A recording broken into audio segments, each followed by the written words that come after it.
I'm No Commando. Welcome to my channel. Today we're going to be talking about a platform in airsoft. By the way, I only talk about airsoft. There's no real guns, and everything in this video is airsoft related. Back to the content. So you want something to keep the enemy to the floor. You want them to not be able to advance on you. You want the reach, their volume of fire, and ability to wipe them out while they're storming you. Look no further. Airsoft machine gun SSR249 by Novritsch.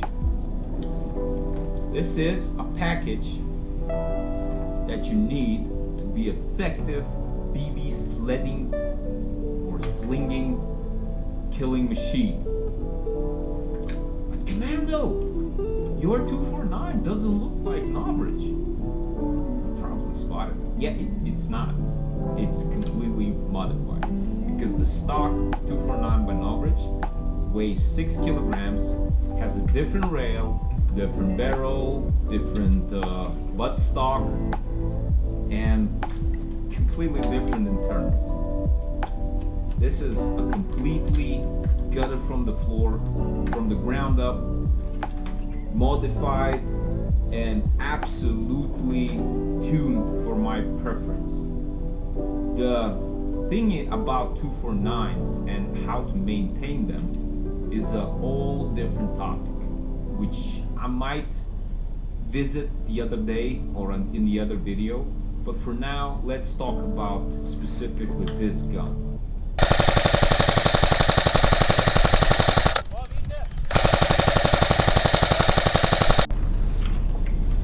Unlike all the other 249s on the market, this comes in with a full steel receiver, top and bottom, plastic handguard.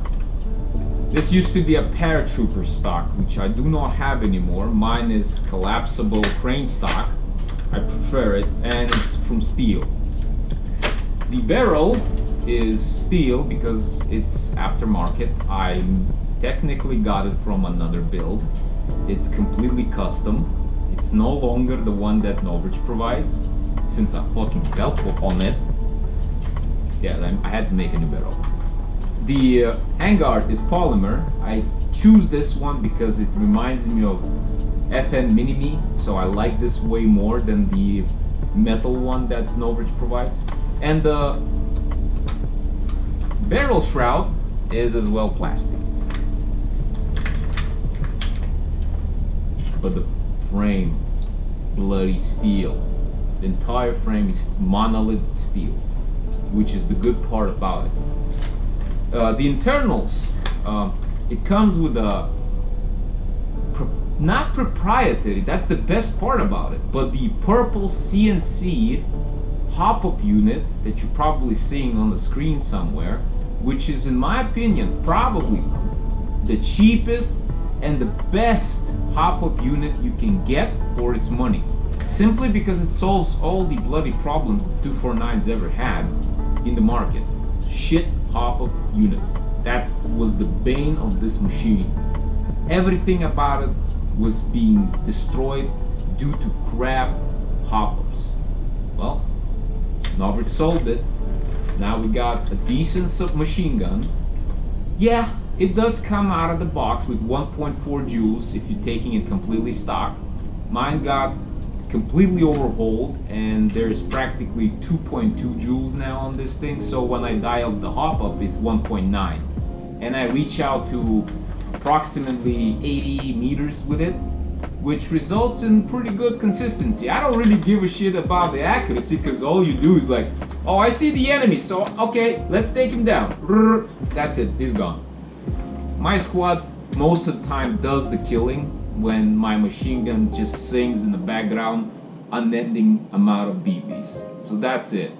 When it comes to internals, the basic version of 249 comes in with 16:1 gears, basic micro switch, and high torque motor, which it's okay. It does its job, but I really recommend switching to brushless eventually. You'll thank me later for this info. So yeah, 16 to 1, aluminum nozzle, decent, how do you say, cylinder, full steel rack piston, teeth, full steel teeth rack piston. Without it, it's just gonna fucking eat it completely, and you're gonna be switching these pistons like candy. So that's the internals of this thing. And to be honest, you gotta replace all of them if you wanna up the power. So I went for 18 to 1s and a 37k motor, high torque. I replaced it with the so-called brushless because why not? Got rid of anti-reversal latch, and I wired my switch into a very homemade jerry-rig boba thing. It's unkillable. I've been already firing over 100,000 rounds from this thing because I've been having it since it was released. My trigger contacts, you know, that switch thing you burned out the first it came to my house. I kind of knew how to deal with that, so it wasn't a big deal. I didn't bother Novritsch with my warranties and didn't send it back. I just solved it right away. After that, the mags were a hell, but due to recent breakout in mag technology, I am no longer having problem with mags. It just sings longer than half of the people who play out there with machine guns. I just dominate. But I do carry a spare gearbox every time I go on the game. You can see it now. Without it, you can't. So, what to add with this machine gun? Is it hard to play with if you're not buffed? Yeah, you can't really take this out and be happy with it right away. You gotta work out a little bit to carry. You just need to hit the gym, carry weights, prepare on the back straining weight of this thing. Especially if you're not ready for it, it's usually what happens when people get these things. They buy it, they go, oh, I'm a machine gunner. Nah, you gotta work out a little bit to carry it. You gotta just stand there and do your curls with this thing, because if you don't, you're really going for a bad game, because you need to work out, simply. Because the weight is literally gonna be your enemy. As soon as you stop having a problem with it as being the weighty thing that is literally weighing down, you'll be fine. Now going to the projectiles. So since the whiteboard thingy doesn't work really well with this camera, I'm gonna point it out on the video, the average distance that I achieved with this machine gun, and I'll tell you what buckings I used to make it good. So what I did with 3 zeros and Friction Pro on 1.9 joules, I reached out to 78-82 meters. Simply just holding it down and shooting rapid fire with short bursts, more like 3-second bursts. With 3 2s and 1.7 joules, I reached out to 87 meters. 90 was the record, but I would say 85, 87 is the maximum with 3 2s on this build, using Friction Pro and all the pots I put in there. I didn't go higher because even going 32s is not really what we can use in airsoft, so it was just for someone who uses abroad 3 2s. You can just feed this with heavy rounds, you'll be fine. For us, 3 zeros are the maximum. Yeah, to make it good, you gotta put some time in it. You gotta learn machine gun, how it works, the internals. Always have a backup gearbox prepared. And my advice, this is advice of a century for any machine gunner out there. Don't play with a barrel. Don't fiddle with it. Just don't play with it. Don't try to remove it and look cool with it. Why? Every single time you remove the barrel, every single time you pull it out and put it back in, it just strains the spring, it strains the barrel mount. It's made out of hot metal. it's not gonna last.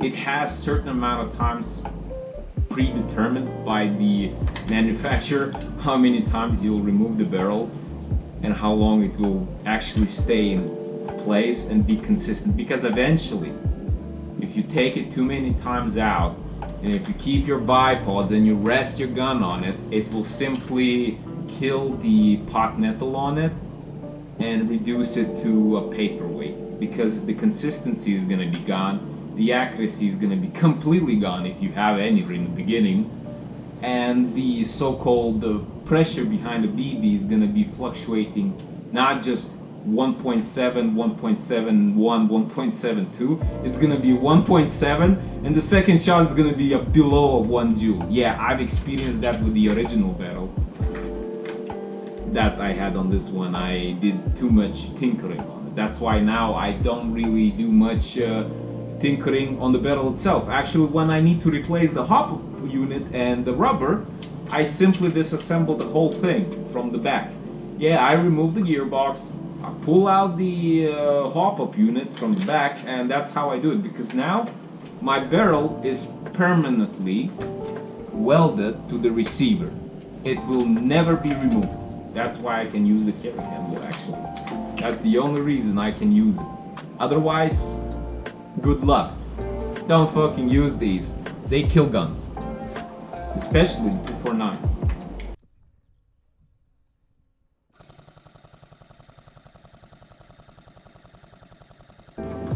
So to have a verdict to this video, I'm gonna say if you want something light, something you don't want to tinker too much on, and simply bring it to the game more often rather than just sitting at home and trying to solve a problem that simply is prevalent with these things, don't bother with SSR 249 or any other machine gun. Go for something basic. But if you're like me or like other machine gunners who just love to look cool and be effective with their guns, more specific effective, because looking cool is stupid. You just need to be effective, because it's a game after all. You need to be good at the game. This thing, just go for it, work on it, have fun with it. Just think about the power you can bring with the good position of an M249 as you flank your enemies. Yeah, 249 SSR by Novritsch. If you like it, get it. Over and out. It's already falling down. Kadonut nyt, nukrana kaigub säätsygis linnuhüüd. Vingudes ruttu